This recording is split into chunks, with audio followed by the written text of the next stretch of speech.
Today we'll be visiting the Butchart Gardens in Victoria, Canada.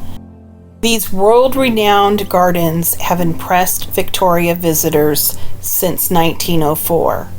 Resting on 55 acres, Butchart Gardens were carefully constructed by Jeannie Butchart on her husband's former limestone quarry. Today, more than 1 million people stop by each year to meander along the property's flower-lined paths.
Ken and I went to the Bellagio in Las Vegas a few times, and this is like Bellagio on steroids.